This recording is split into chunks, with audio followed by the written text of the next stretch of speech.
최근 SK이노베이션이 여러 가지 일을 하고 있습니다. 여러분 SK이노베이션 하면 어떤 생각이 나시나요?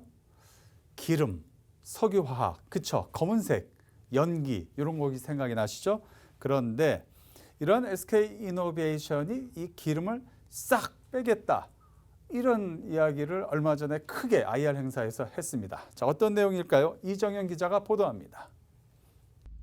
SK이노베이션이 창립 60년을 한 해 앞두고 이 탄소 사업에서 그린 중심 사업으로 회사의 정체성을 완전히 바꾸겠다는 파이낸셜 스토리를 발표했습니다. 현재 석유를 중심으로 한 탄소 다량 배출 사업을 줄이고 환경 친화적인 사업을 대폭 확대해 회사의 정체성을 완전히 바꾸겠다는 것입니다. 이를 위해 배터리 설비 투자를 포함해 30조 원을 친환경에 집중 투자한다는 계획도 밝혔습니다. 향후 5년간 그린 비즈니스를 중심으로 총 30조 원을 투자키로 하였습니다. 이는 지난 5년간 저희가 투자했던 규모의 2배가 넘는 수준입니다.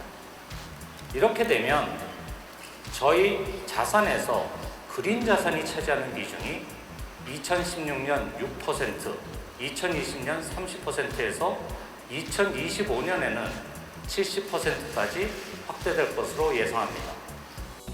이 전략은 배터리를 중심으로 한 분리막, 폐배터리 리사이클 등 그린 포트폴리오를 강화하고 기존 사업을 플라스틱 리사이클 등 친환경 비즈니스 모델로 전환하며 온실가스 배출 제로 인넷 제로 조기 달성 등 크게 3가지입니다.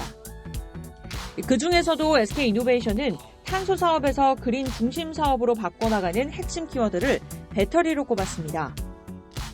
SK이노베이션의 관련 사업 수주 잔고는 1테라와트 이상으로 배터리 부분의 투자를 통해 SK이노베이션의 친환경 사업 비중을 늘린다는 방침입니다. SK종합화학을 중심으로 도시유전 사업 모델도 도입합니다. 폐플라스틱을 다시 석유로 만드는 방식으로 재활용 기반의 화학사업 회사로 완전히 새로 거듭나겠다는 것입니다.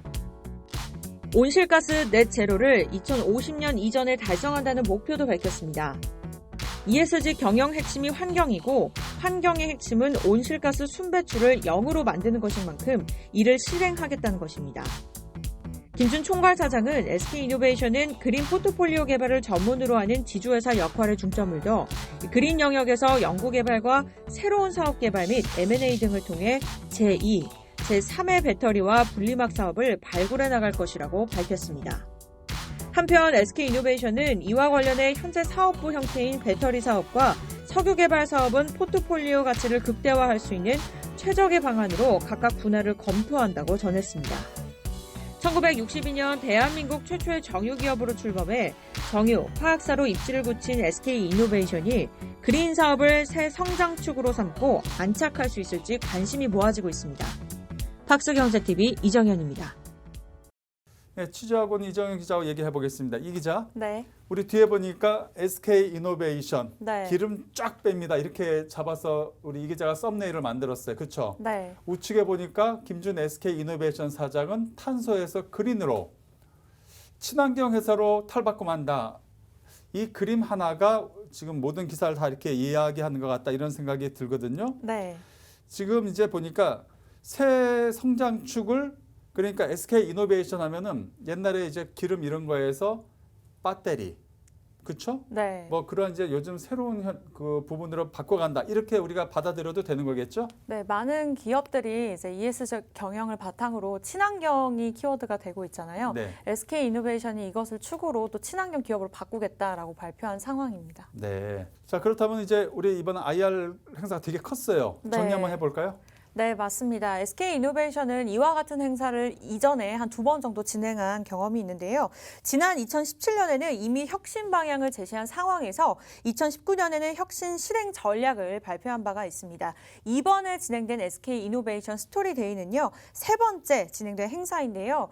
이 같은 전략을 발표하면서 그치는 것이 아니라 이사회 산하에서 ESG 위원회를 신설해서 ESG 전략 진행에 따른 성과를 실제로 모니터링하고요. ESG 관점의 리스크를 사전 검토하는 절차를 현재 만들었다는 것이 핵심 포인트라고 보실 수 있을 것 같습니다. 또한 이사회가 국내 그리고 글로벌 컴플라이언스 및 리스크 관리 체계에 컨트롤 타워 역할을 수행하면서 이를 위해서 CEO 직속으로 있던 감사실을 감사위원회 산하로 재배치하는 등 이제 본격적인 실행 의지를 이번 행사를 통해서 드러냈습니다. 네, 잘 들었습니다. 이정현 기자였습니다. 수고하셨어요.